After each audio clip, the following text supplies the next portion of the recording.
설법이 있겠습니다. 오늘 설법은 이산 한덕천 교감님께서 해주시겠습니다. 반갑습니다. 네, 도반들 같이 인사 좀 나누시죠.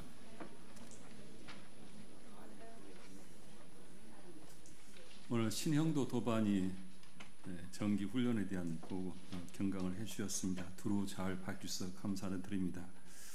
어제 1박 2일로 교당에서 훈련을 하는데 저녁 시간에 이제 강연이 있었어요. 강연을 했는데 강연초를 짜는데 참 이런 경우도 생기는가 생각을 한 경우가 있었는데요.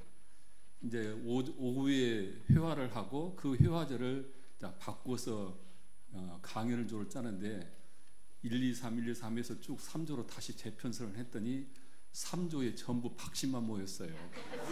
박씨가 9명이나 모였더라고요.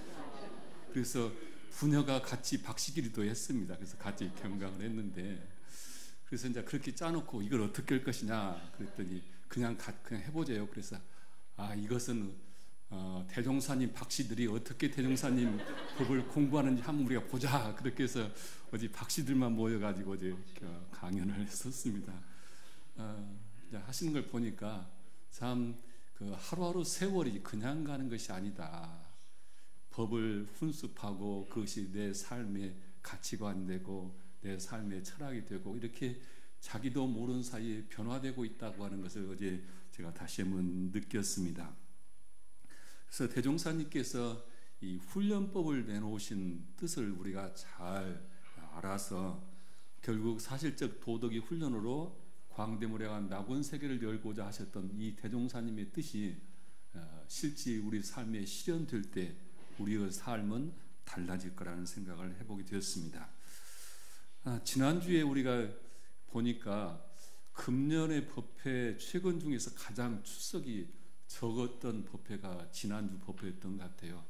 그만큼 지난주가 가족과 함께하는 시간들을 많이 가셨는데 5월 5일 날은 대종사님이 탄생하신 127회가 되는 금년이죠. 그리고 5월 5일은 어린이날이고 5월 8일은 어버이날, 15일은 스승의 날, 21일은 성년의 날, 22일은 부처님 오신 날이 이렇게 5월 달에 있습니다. 그래서 이런 기념일들이 가지고 있는 공통적으로 관통하는 정신은 은혜가 아닐까 그런 생각을 했습니다. 우리의 삶을 은혜롭게 해준 모든 인연들에게 감사하고 그리고 기쁨을 함께 나누는 목적으로 이렇게 이 기념일이 설정된 것이 아닐까 생각을 해봅니다. 흔히 불교를 자비의 종교다, 부처님의 자비를 말하는 종교다 얘기를 하고 기독교는 사랑을 가르치는 종교다 이렇게 말들을 합니다. 이런 관점에서 그러면 원불교에서는 무엇을 가르치냐고 묻는다고 한다면 아마 우리는 원불교는 은혜를 가르치는 종교라고 이야기할 수 있지 않을까 생각이 들어갑니다. 정산종사께서 말씀하시기를 대종사께서는 이 우주의 진리 가운데 상생의 도를 주로 드러내시사 우리가 네 가지 큰 은혜를 입고 사는 것을 밝혀주시었으니 그들은 대종사의 상생대도인 사은의 교리가 만생령을 제도하는 가장 큰 길이며 사중보훈의 도리가 이 세상을 평화롭게 하는 가장 큰 원동력을 깨달을지니라 이렇게 경이편 8장에서 말씀을 하셨죠. 우주의 진리는 크게 두 가지 기운이 있습니다. 하나는 상생의 기운이고 하나는 상극의 기운이 있습니다. 그래서 이 우주는 상생의 기운과 상극의 기운이 서로 오고 가면서 우리의 이 우주의 모든 존재하는 것들을 성주개공으로 생로병사로 이렇게 계속 변화를 시켜가게 되어 있습니다. 그런데 대종사님께서는 이 우주의 상생의 도래를 근본으로 해서 우리에게 이 상생의 기운을 받을 수 있는 그 방법으로 사은을 말씀을 해 주셨습니다. 그래서 모든 사람들이 이 상생의 도를 통해서 내 삶에 큰 길을 얻고 그리고 이 세상을 평화롭게 하는 큰 원동력을 얻을 수 있는 그 은혜를 얻을 수 있는 길을 대종사님께서는 사언으로 말씀을 해 주셨습니다. 우주의 상그 기운이 아니라 상생의 도를 채받아서 우리가 유력을 얻어갈 수 있는 방법으로 사은 신앙을 말씀하셨다. 이제 그런 이야기죠. 제가 지난 연말에 아마 좌산 상사님을 뵙고 와서 그때 들었던 이야기를 제가 소개한 적이 있을 겁니다. 대산 좌산 상사님께서 중국 불교 지도자에게 초청을 받아서 중국을 가게 됐는데 굉장히 규모 있는 사찰을 방문했고 그쪽 주지가 원광대학교에서 박사학위를 받았던 그런 스님이었다. 근데 이 절에서 이분이 유학을 하고 총부를 내왕하면서 서로 인연관계를 맺고 그래서 이제 좌산 상사님을 초빙을 해서 이제 가게 됐는데 그 절에 가서 크게 놀랬던 것이 교회에 들어서 이 절에 들어서니까 큰 현판이 눈에 들어오는데 지은보온이라는 문구가 이 현판에 써 있더라. 그리고 거기 스님들이나 거기 사람들이 입는 옷 중에 옷에 보니까 뒤에 지은본이라는 것이 다 새겨져 있어서 이제 놀래가지고 물어봤더니 이 스님이 불교의 핵심은 지은본에 있다고 저는 생각합니다. 그래서 우리 사찰에서는 지은본을 적극적으로 특화해서 가르치고 있습니다. 이렇게 이야기를 했다는 얘기를 제가 연말에 전해드렸는데 지은보온은 원불교 신앙의 강령입니다. 정각정행은 사막수행의 강령이고 지은보온은 원불교 신앙의 강령입니다.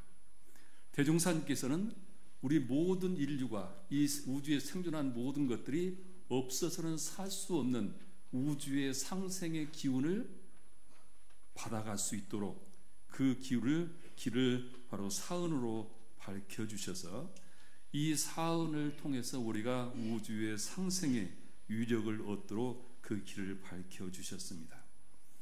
원불교 신앙은 은혜를 아는 것으로부터 우리 신앙은 시작이 됩니다. 이것을 우리가 지은이다 그러죠. 알지자 은혜 은자 그러죠. 그런데 우리가 여기서 은혜를 안다고 하는 것은 지식적으로 아는 것이 아니라 여기서 말하는 안다고 하는 것은 우리가 없어서는 사은 은혜 속에서 살고 있다는 것을 깨닫는 것을 말을 한다고 볼 수가 있습니다. 우주의 상생의 도를 채받아서 구원을 얻어갈 수 있는 이 길이 바로 사은에 있다는 것을 우리가 깨달은다는 그런 말씀인데요. 서가모니 부처님 당대에 아주 머리가 나쁜 제자가 하나 있었다고 합니다. 머리가 우둔한 제자가 있었는데 두 형제가 출가를 했는데 한 사람은 형은 너무 똑똑하고 동생은 너무 아둔해서 이제 둘이 너무 비교가 됐는데 이 형이 동생을 열심히 가르쳤는데도 도저히 가르치기가 없어서 형이 화를 내면서 너 같은 사람은 아무리 부처님 밑에서 공부해도 소용이 없다. 그냥 나가라 집에 가라. 그렇게 이야기를 해서 이 동생이 실망하고 슬픔에 젖어서 울고 있었다. 부처님께서 외출하고 돌아오시다가 이 모습을 보고 자초지종을 다 듣고 나서 그 교단에 제일 총명하다고 하는 제자들에게 네가 좀 가르쳐라 이렇게 부탁을 했다고 합니다. 그런데 그 총명한 제자도 아무리 가르쳐도 이 변화되지 않고 알들을 못하니까 이 제자도 포기를 하고 두 손을 들었다. 그 얘기를 듣고 서가모니 부처님께서 그 우둔한 제자를 불러놓고 그렇게 얘기를 했답니다. 다른 것은 하지 말고 탁발을 하고 돌아오는 수행자들의 발을 너는 씻어주는 것이 네 임무다. 늘 발을 씻어줘라. 그리고 마당을 쓸어라. 그래서 그때부터 공부하는 것은 다 놓아버리고 경전 공부하는 건 다 놓아버리고 탁발하고 오는 스님들 늘 발을 닦아주고 그리고 마당을 쓸었다고 합니다. 근데 이 서가모니 부처님께서 제자들에게 하는 말씀이 탁발을 하고 온 제자들에게 뭐라고 하시냐면은 너는 발을 씻어줄 때 그 사람에게 먼지는 털고 때는 닦아라는 말을 계속 해줘라. 발을 씻어줄 때마다 그 말을 해라. 먼지는 털고 때를 닦아라. 그래서 이 수행자는 이 우둔한 제자는 계속 발을 씻어줄 때마다 스님들한테 그 소리를 들었어요. 계속 듣다 보니까 어느 순간에 이게 무슨 말일까? 왜 나한테 이런 말을 할까? 자, 그런 생각을 하게 됐답니다. 그래서 그것이 화두가 됐고 어느 순간 한순간에 깨달음을 얻었는데 털어야 할 것은 마음속에 번뇌요 닦아야 할 것은 욕망이라고 하는 것을 스스로 깨닫게 되었다. 그래서 너무 기뻐가지고 서가모니 부처님께서 보고를 들었더니 크게 칭찬을 하셨다. 지식은 학문으로 얻을 수 있지만은 지혜는 지식으로 얻을 수 없다. 이런 말씀을 남겼다는 경전의 이야기가 있습니다. 지은 보은은 우리가 들어보면 누구나 쉽게 알 수 있는 것이죠. 은혜를 받아 쓴 것을 알고 보은을 해야 한다. 은혜를 알아서 보은하자는 단순한 가르침 같은데 실제 우리가 생활 속에서 살아보면은 그렇게 단순하지가 않고 쉽지가 않다는 것입니다. 우리가 사은장의 가르침을 보면은 천지 부모 동포 법률의 은혜를 다 내용을 보면 우리도 하나도 부정할 수 있는 이야기가 하나도 없습니다. 아주 당연한 이야기예요. 그런데 실제 우리 생활 속에서 보면은 그것을 우리가 철저히 알면은 늘 감사를 해야 하는데 내 삶의 불평 불만들이 자꾸 많아집니다.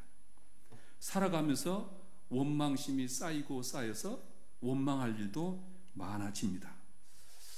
왜 사은신앙을 한다고 하는 우리가 이 원망심이 없어지지 않을까?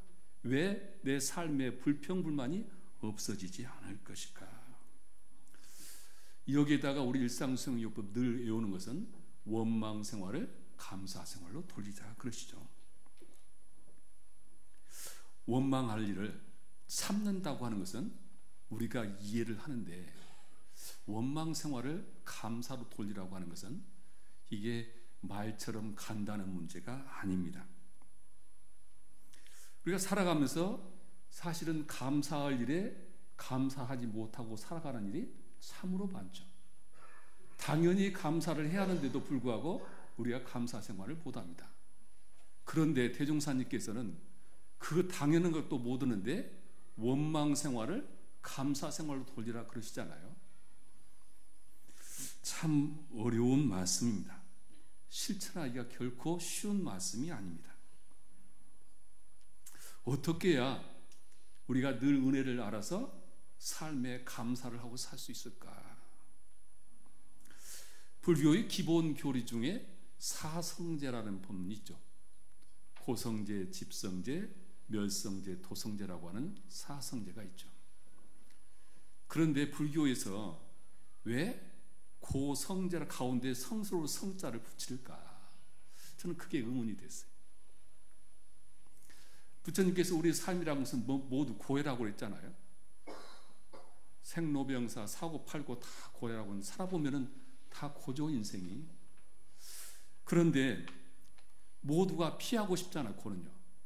고는 오지 않았으면 다 좋겠는데 왜 고에다가 성스러운 성자를 붙이는 것일까? 이것이 저는 의문이 되었습니다. 왜 고를 성스러운 거라고 할 것일까? 의문이 되어서 계속 들고 통찰해 보니 고가 성스러운 것이라는 것을 알게 되었습니다. 고는 단순히 부정적으로 생각할 때는 피해야 할 대상이지만은 원망의 대상이지만은 고를 깊게 통찰해 보면 고는 은혜라는 것입니다. 삶이 고라는 것을 철저히 자각할 때 그 고는 내 3세의 업장을 녹여내주는 은혜의 선물이고 그 또한 우리가 살아가면서 그 고를 벗어나고자 해탈의 마음을 가지게 되고 정진할 수 있게 해주는 것이 고라고 하는 것이죠. 그래서 우리가 괴로움의 타파 과정에서 삶을 깨닫고 지혜를 증득하고 수행해 나갈 수 있는 이 기연을 만들어주는 것이 고라는 것을 알게 되고 그래서 고는 내 삶을 업을 바꾸어주는 기연이 되기 때문에 성스러운 것이라는 것을 어느 순간 절감하면서 감사의 눈물을 흘리지 않을 수 없었습니다. 이제 마찬가지로 원불교의 신앙은 근원적인 은혜를 깨달아야 신앙을 잘 할 수 있습니다. 사언의 내용을 말하면은 초등학생도 부정하지는 않을 겁니다. 천지 부모 동포로 어떻게 우리가 은혜를 입고 있는 걸 설명하면 저 초등학생도 부정하지를 않아요. 그런데 우리가 그 은혜를 얼마나 삶 속에서 대종사님께서 우주의 상생의 도를 보아서 그것을 은혜를 입도록 해줬다는 사실에 얼마나 우리가 절감하고 살아가고 있는가. 저는 그런 생각이 들었어요. 제가 너무 하열한 근기의 의심이라서 혹시 이제 저를 또 비웃을지 안 모를지 모르겠습니다만, 우리가 사은한테 입고 가는 은혜는 내가 느끼든 안 느끼든 다 받고 살잖아요. 그러잖아요. 근데 뭘 이걸 또 은혜를 입었다고 자꾸 다 우리 보고 말씀을 하시고 그 은혜를 깨달으라고 하시는 것일까? 그런 의심 많으시죠? 당연히 내가 사은 신앙을 하면서 은혜를 깨닫고 복원을 해야 한다고 생각하실 텐데, 저는 이 당연한 누구나 다 하고 내가 사은을 생각 안 해도 다 받고 살아가는데 이걸 꼭 신앙으로까지 이렇게 말씀을 하셔야 할 필요가 있나. 그런 하열한 근기에 제가 의심을 가지기도 했습니다. 그런 의심을 가지니까 제 신앙이 뜨거워지지를 않아요. 세상을 살아가는 모든 나에게 주어진 모든 것들이 감사하지를 그냥 당연한 거라고 생각하지 감사하다는 마음이 나지 않아서 참 저는 큰 고민이 되었습니다.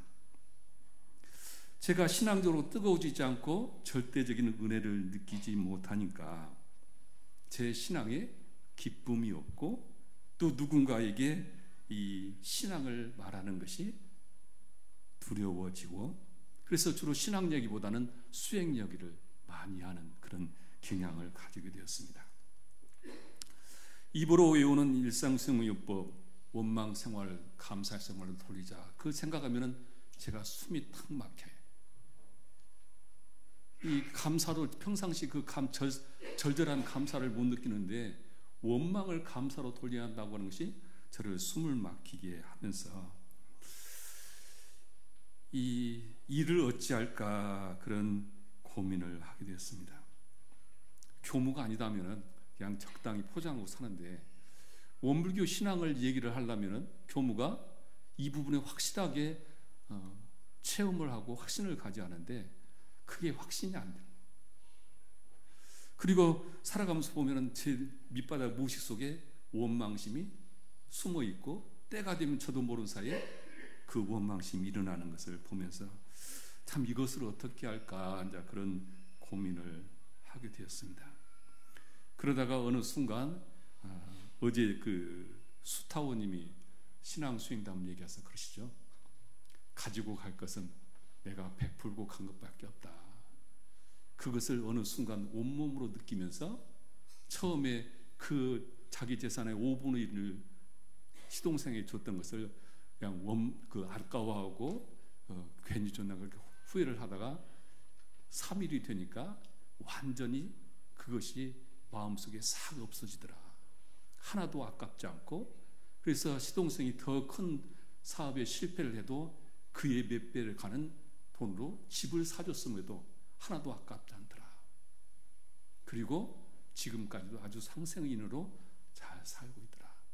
내가 가지고 있는 것이 내 것이 아니고 누군가에게 줄 수 있을 때 얼마나 큰 축복인가를, 그 기쁨을 그때 온몸으로 느꼈다는 말씀을 하셨죠. 어느 도반도 그런 얘기를 저한테 며칠 전에 와서 그래요. 살다 보니까 얼마나 내가 은혜를 입고 살아가고 있는가를 말로 설명할 수 없는 그런 감동을 얻고 쉼없는 눈물을 흘렸다는 이야기를 저한테 했었는데, 나에게 주어진 모든 것들이 얼마나 큰 은혜인가, 그리고 고라는 것도 얼마나 큰 은혜인가를 알게 될 절감을 하면서 우리가 원망 생활을 감사 생활로 돌리라는 이 말씀이 도덕적인 말씀이 아니라 성리를 이루는 진리를 깨친 성자의 우주의 상생의 도를 다 우리가 유력을 얻을 수 있는 이 비법이 여기 있다는 것을 절감을 하게 됩니다. 우리가 정각이라고 하는 것은 깨달음이라고 하는 것은 수행적인 면이 있는 것이 아니라 바른 신앙을 하는데도 정각이 필요하다는 말씀을 제가 지난주에 드렸는데, 대산종사 말씀하시기를 견성을 하면 모두가 다 부처로 보이므로 변함없는 불공심이 나오지만 견성에 토가 떨어지지 아니하면 부처로 보이지 않으므로 불공한 마음이 나지 않나니, 그러므로 반드시 견성을 해야 하고 견성 후에는 반드시 보림을 통해 내 마음을 빈틈없이 살펴야 하느니라. 부처님의 대자대비는 하루아침에 이루어지는 것이 아니라 정력이 쌓이고 쌓여서 나오는 것이므로 시방이 한 집이요 사생이 한 몸이라는 신념으로 일마다 불공으로 일관하여 모든 일에 대자대비가 나오도록 해야 비로소 사언과 하나가 될 수 있나니라. 이렇게 교리편 15장에서 말씀하시죠. 처처불상을 제대로 알기 위해서는 견성을 해야 한다. 깨달음을 얻어야 한다. 이런 말씀이죠. 그래서 이 원불교의 신앙은 지은으로, 즉 은혜임을 아는 것으로 시작을 하는 것이고, 이 신앙이 참다운 신앙이 되기 위해서는 깨달음을 얻어야 한다. 이런 말씀을 지난주에 드렸습니다. 지은하면, 우리가 지은을 하면은 내 삶은 없어서는 살 수 없는 은혜 속에서 살고 있음을 저절로 알게 되고, 그러다 보면은 우리는 어떻게 해야 우주 상생의 진리를, 상생의 기운을 받을 수 있고 유력을 받을 수 있는 것을 스스로 알게 되어서 보은행을 하지 않을 수 없는 것이다. 대산종사 법문 중에 우리 법무들을 부끄럽게 하는 말씀이 있죠. 어리석은 사람은 남이 복 받는 것을 보면 욕심을 내고 부러워하나, 제가 복 지을 때를 당해서는 짓기를 게을리하고 잠을 자나니, 이는 짓지 아니한 농사에 수확하기를 바라는 것과 같나니라. 농부가 봄에 씨 뿌리지 아니하면 가을에 거둘 것이 없나니, 이것이 인과의 원칙이라 어찌 농사에만 하나는 일이요. 인가품의 말씀이죠. 보온을 할 수 있는 눈을 뜨게 하시고 보온을 통해서 복 짓는 은혜와 기쁨을 전해주시는 그런 말씀입니다. 자, 어떻게 우리가 보온을 해야 우주의 상생의 기운을, 유력을 받을 수 있을까? 저는 이렇게 생각을 해봤습니다. 첫째는 감수불보하는 삶을 해야 한다. 살아야 한다. 감수불보. 고락의 원인을 생각해서 우연히 돌아오는 고는 내가 달게 받고 다시 갚지 않는다고 하는 것이 감수불보라는 것이죠. 지어서 받는 고도 역시 내가 지었으니 달게 받고 다시 갚지 않아야 한다는 것이 이제 감수불보라는 말씀이죠. 보통 사람들은 고가 돌아오면 그 고의 원인을 상대에게 전부 돌리죠. 너 때문에 괴롭다. 부모와 자식 간에 됐든 친구와 사이든 괴로움이 생기면 모두가 너 때문이라고 얘기를 하죠. 그리고 낙이 돌아오면은, 상대편에서 오는 낙이 돌아오면 더 크게 낙이 돌아오기를 늘 바라는데, 이렇게 살아가는 삶은 우리가 인과적으로 보면은 늘 채무의 삶을 살아가는 것이죠. 채무의 삶을 살아가는 것이다. 감수불보는 도심이라고 볼 수가 있습니다. 이 감수불보가 나의 정업을 소멸하는 첩경이죠. 그래서 우리가 이 업을 소멸하는 가장 첩경은, 우리가 원하지 않은 그 고의 업을 멈추게 하는 것은 감수불보다. 대종사님 당시에 지환선이라는 제자가 계셨습니다. 이제 오래되신 분들은 제가 설명을 한번 했을 적이 있고, 돌아오신 지 얼마 안 된 분들은 이제 처음 듣는 얘기일 텐데, 이분은 서울 이 경성교화의 중추적 역할을 했던 아주 부잣집의 태생의 외동딸이었습니다. 이제 이 집에 아들이 없으니까 이 아버지가 그 당시 어려운 생활을 사는 속에서 그 가난한 아이를 하나 입양을 해서 키웁니다. 그냥 길거리에 동냥호 다니는 똑똑하게 생긴 아이를 하나 갖다 키워서 공부를 다 시키고 일본 유학까지 보냅니다. 그만큼 아마 똑똑했던 모양이에요. 그리고 이 일본을 유학하기 전에 이 외동딸과 혼인을 시킵니다. 혼인을 시키고 이제 아들, 그 수양 아들만 일본으로 유학을 시켰는데, 가서 일본에서 법을 공부하고 검사가 돼서 돌아왔습니다. 근데 돌아오는데 다른 여자하고 인연을 맺어가지고 국내에 들어온 거예요. 그야말로 우리가 보면 배은망덕도 그런 배은망덕이 없죠. 자, 이 사람이, 이 남자가 평양에 이제 발령을 받아서 검사 생활을 거기서 하는데, 얼마나 그 화가 나든지, 화마가 날 때마다 이 경성에 살던 지완스님이 평양을 가서 집안을 쑥대밭을 만들었다. 온통 살림을 벗었더니, 그러니까 이제 이 지완스님이 가기만 하면은 전부 다 피하는 것이죠, 식구들이. 이렇게 마음의 속병을 앓고 그렇게 고생을 하던 지완스님이 우연한 기회에 대종사님을 뵙게 됩니다. 그리고 총부의 동화선 당시 선을 할 때 3개월 선을 나게 됩니다. 선을 나면서 우리 대종경 천도품에 있죠. 보기 싫은 남편을 안 보려면 어떻게 할 거냐. 그 질문이 요 대상 이분이 지완스님입니다. 그 화병을 치유하기 위해서 총부에 와서 이제 선을 놨는데, 이때 대종사님께서 그런 법문을 하시죠. 남도 가르칠 판에 남편 가르친 것이 그렇게 억울하냐? 너는 그 남편이 작은 마누라 데리고 가는 바람에 원불교 와서 영생의 공부를 하고 부처가 되게 생겼으니 얼마나 복이냐, 그렇게 말씀을 하셨어요. 만일 내가 입장 바꿔서 대종사님께서 이런 말씀을 하면은 어떨까? 저는 그 말씀 들으면 그냥 화가 나가지고 그냥 문 탁 닫고 대종사님 외면해 버렸을 것 같은데, 하여튼 무슨 인연이었는지 이분이 그 말씀을 듣고 마음에 이 화가 다 수그러들고 아주 기운이 상쾌해졌다. 그래가지고 이분이 평양을 가시게 됐다. 평양을 갑자기 가니까 이 식구들이 다 피하려고 하니까 그 도망가는 두 부부를 불러놓고 그렇게 얘기를 했다고 합니다.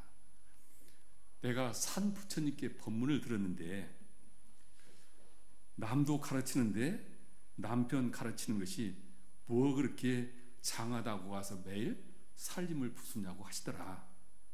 그리고 나는 너희들 덕에 부처되는 이제 공부를 하게 되었으니 이제 안심하고 살아라. 그렇게 하고 내려오셔서 여생을 이 도문에 입문해서 낙도 생활을 하고 법위로 정사까지 오르시고 이렇게 열반을 하셨다는 이야기가 있습니다. 자, 이런 이야기는 우리가 이 머리로 생각해서 할 수 있는 일이 아니죠. 마음이 열리지 않고는, 감수불고라는 것은 머리로 이해해서 되는 것이 아니죠. 온통 믿음으로 그대로 우리가 받아들여야 감수불고하죠. 감수불고를 머리로 헤아리면은 내가 감당할 정도는 감수불고가 되지만은 감당하지 못할 것은 감수불고가 안 됩니다. 온통 깨닫지 못했을 때는 믿음으로 이 말씀을 받들어야 하고, 그리고 깨달음까지 가야 한다. 둘째는 원망 생활을 감사 생활로 돌리는 보온 생활을 해야 한다, 이렇게 생각을 합니다. 대산종사 본문 말씀에 은혜를 알아 보온하면은 이 세계가 다 내 복전이 되고, 은혜의 내력을 모르거나 설사 안다 할지라도 배은하면 이 세계가 다 죄전으로 화리라. 교훈품 11장의 말씀이죠. 이 세상은 내가 어떻게 보고 살아가느냐에 따라서 은혜의 복전이 되기도 하고, 또 어떻게 보느냐에 따라서 나에게 전부 고를 잉태하는 죄전이 될 수도 있다, 이런 말씀이죠. 아무리 내가 기도를 많이 하고 아무리 많은 적선을 하고 아무리 내가 세상 사람도 부러워지는 삶을 산다 하더라도 감사 생활하지 못하면 그것은 원불교의 참다운 신앙인은 아니다. 이제 이런 말씀이죠. 사도 바울께서 범사에 감사하라. 이는 그리스도 예수 안에서 너를 향하신 하나님의 뜻이니라. 이런 말씀을 하셨죠. 범사에 감사라는 말씀은 모든 일에 있어서 감사라는 뜻입니다. 왜냐하면 범사라고 하는 것은 모든 것이 하나님의 뜻이기 때문입니다. 범사에 감사라고 하는 것은 형통을 뗄 뿐만 아니라 내가 역경의 고통에 당했어도 거기에 감사라는 말씀입니다. 즉 역경이나 고통이라고 하는 것도 하나님께서 우리에게 주는 은혜의 이면이기 때문입니다. 그래서 역경이나 시련도 그것은 우리에게 은혜라는 말씀입니다. 시련은 분명히 하나님이 성도들에게 주는 최상의 은혜라는 말씀입니다. 위대한 신앙의 유산은 그렇게 가치 없이 그냥 하사되지 않는다는 사실을 기독교에서는 말씀을 하십니다. 우리에게 주어지는 그 원망 생활은 바로 이런 뜻으로 우리가 이해를 하셔야 합니다. 지난번에도 소개를 했습니다만 파라소닉의 창업자 마쓰시다 고노스케가 경영의 신이라고 이렇게 칭송을 받는다고 하죠. 이분은 집안이 몰락해서 초등학교 4학년에 중퇴를 하고 자전거 하나 가지고 자전거점에서 점원을 하면서 사회생활을 시작했습니다. 이분이 세계적인 기업이 되었죠. 기업의 총수가 되었는데 이분이 그런 얘기를 했다고 해요. 내 성공의 비결은 세 가지다. 하나는 내가 가난하게 태어났기 때문이고, 둘은 어릴 때부터 허약한 몸 때문이었고, 세 번째로는 내가 못 배운 것 때문이었다. 그래서 나는 평생을 살아가면서 그 가난을 극복하려고 늘 열심히 살았고, 내가 몸이 약했기 때문에 몸을 건강하기 위해서 늘 뇌물 가꿨고, 그리고 내가 못 배운 것이 한이 되어서 늘 배우는 마음으로 또 배운 사람들을 존중하면서 나는 그렇게 살아서 이 파라소닉이라고 하는 대기업을 이루었다. 이렇게 얘기를 했다고 합니다. 감사 생활은 우리의 삶을 변화시키는 힘이자 에너지입니다. 내 존재하는 모든 삶의 근원을 통찰해 보면 우리가 인과 이치에 눈이 떠지면 우리는 원망 생활을 감사 생활로 돌리는 것이 결코 어려운 일이 아니다. 내가 노력하지 않아도 저절로 우리는 원망 생활을 감사 생활로 돌릴 수 있는 것이다. 이렇게 우리가 눈이 떠진다면 원망 생활은 우리에게 축복이 될 수 있을 것입니다. 세 번째로는 복록의 원천이 마르지 않게 하는 것입니다. 대종사님께서 이제 사언을 말씀을 하셨죠. 대산종사께서 천지의 도를 채받아서 원만 평등한 천지가 되는 것이 천지보온이다.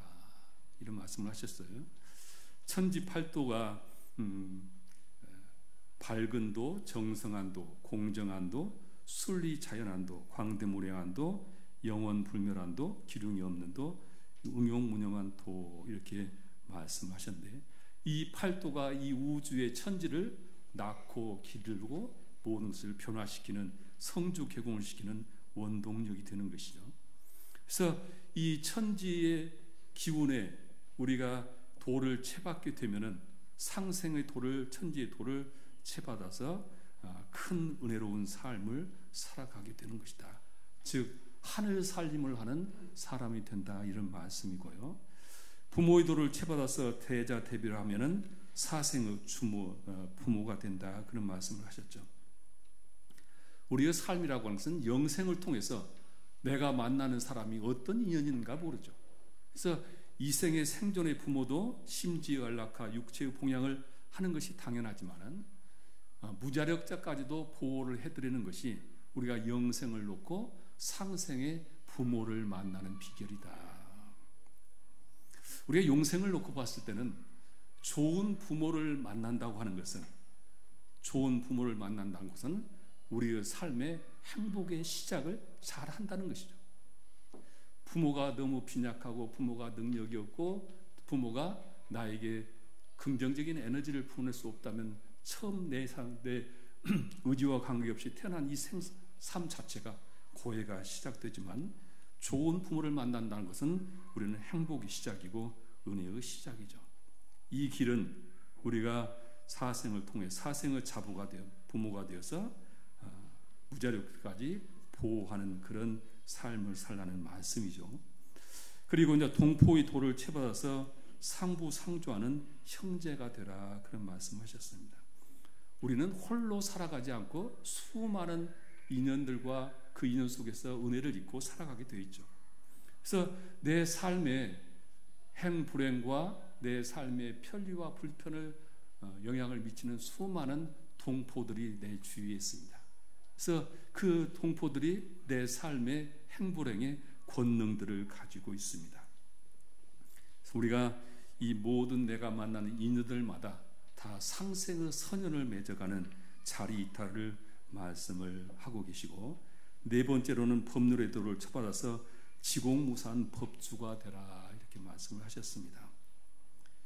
계율을 철저히 지키는 것이 너와 나를 우주를 다 같이 상생으로 화하게 하는 것이고, 성자들의 법도를 지키는 것이 성자들로부터 늘 보호를 받는 게 되는 것이고, 인도 정의의 공정한 법칙을 우리가 실천하는 것이 바로 안녕 질서를 유지하고 내 삶을 보호받게 되는 것이니 법률의 도를 채받으라 이렇게 이제 네 가지로 말씀을 해 주셨습니다. 그래서 우리가 늘 이 사은에 보온하는 것이 복록의 원천이 마르지 않게 하는 것이다. 즉 천지 부모 동포 법률의 이 도를 실천하고 보온하는 것이 우주의 상생의 기운을 받아서 그 위력을 받는 것이 여기에 있는 것이다. 이런 본문의 말씀입니다. 지은 보는 앞서 말씀드린 대로 신앙의 실천적 강령입니다. 대산종사께서 지은 보온하면 사은이 곧 복전이 되고 배은 망덕하면 사은이 곧 죄전이 되므로 부처님께서는 처처부상의 도를 믿고 깨달아서 사사불물에 불공한다 이렇게 교리편 41장에서 말씀하셨습니다. 또한 덧붙여서 말씀하시기를 세상에 제일 잘 사는 길은 은혜를 발견해서 감사 생활하는 것이요. 은혜를 발견해서 감사 생활하는 것이요. 세상에서 제일 잘못 사는 것은 해독을 발견해서 원망 생활을 하는 것이니라. 이렇게 대산종사께서 말씀하셨습니다. 우리 모두는 은혜는 입을지언정 해독은 입지 않고 강급은 되지 않고 진급이 되기를 늘 염원하는 서원으로 살아가는 사람들입니다. 이 길을 이 유력을 얻어가는 이 서원을 이루어가는 길이 우주의 상생의 도를 채받아서 우리에게 그 기운을 받을 수 있도록 해주신 사은에 있다. 그래서 우리가 늘 사은을 통해서 지은하고 보온하는 삶을 살게 되면 우주 자연의 상생의 도를 채받게 되고 유력 속에서 늘 우리는 은혜로운 삶을 살아가게 될 것입니다. 합장하시겠습니다. 법신부 사은이시여, 저희들은 늘 법신부 사은님께 두 손 모아 기도하면서 살아가고 있습니다. 태종사님 말씀처럼 사람이 출세하여 살아가자고 하자면은 자력과 타력이 같이 필요함을 알게 되고, 자력은 타력의 근본이 되고 자력은 타력이 된다는 근본이 된다는 태종사님의 말씀을 늘 마음에 새기고 법신부 사은께 두 손 모아 살아가는 신앙인들이옵나이다. 정산종사께서 태종사님께서는 우주의 상생의 도를 채받아서 그 위력을 얻을 수 있도록 사은의 도를 밝혀주셨다고 하셨습니다. 하옥교회 저희들은 늘 살아가면서 없어서는 살 수 없는 은혜를 주신 사은님께 감사드리고 있고, 그 사은께 보온함으로써 우주 상생의 도의 합이라는 그 염원을 가지고 살아가고 있습니다. 법신불 사은이시여, 저희에게 눈을 뜨게 하여 주시옵소서. 없어서는 살 수 없는 은혜 속에 살고 있음을 늘 깨달아서 늘 보온하는 삶을 살게 하여 주시옵소서. 감수불보하고 원망 생활을 감사 생활로 돌리고 복록의 원천이 마르지 않도록 늘 사은에 보온하는 그런 삶이 되게 하여 주시옵소서. 저희들의 삶이 세상에서 제일 잘못 사는 사람처럼 해독을 발견해서 늘 원망하는 사람이 아니라 늘 의를 발견해서 감사 생활하는 세상에서 제일 잘 사는 사람으로 살아갈 수 있도록 늘 길을 열어주시고 그 길로 인도해 주시옵소서. 저희들 마음 모아 일심으로 비옵나이다.